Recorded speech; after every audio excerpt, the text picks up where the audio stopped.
Game na? Yeah. Excited si Mama. Tagal-tagal naman kasi.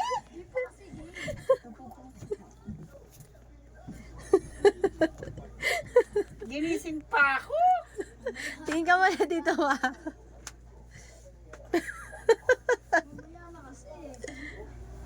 Dapat ginising niyo ako pag okay na. Demanding pa. Buti nga tinawag kita eh. Ano?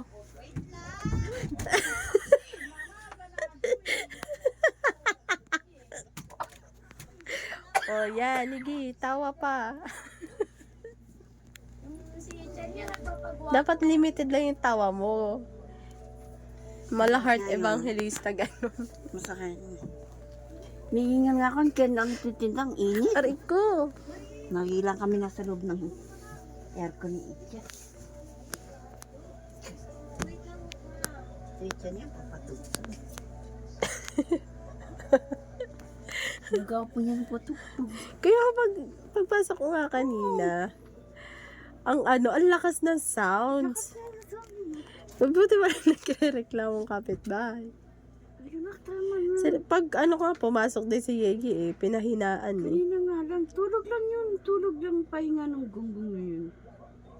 Paano niya naman nalaman yung sounds na siya nagko-connect? Di ba nga, yung, di ba nagpapatugtog ako? Nagustuhan niya yata. Kanisi, di ba yung cellphone ko isa walang sound? Maya na ba? Di ba? Ano ba? Yan. Happy Mother's Day! Ah!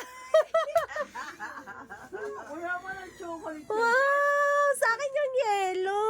Sabihin mo na kay Mama Mika mo yung yellow na. OMG! Picture natin si Ichan. Mabigyan mo muna. Smile na! Smile! Give mo kay Mamo. Ano sabihin mo? Happy Mother's Day, Mamo! I love you! Wow! Ganun nga. First, Kay Mama yan. Tagang pag-irapan ni Yeye ito. Ayos, ang ganda na.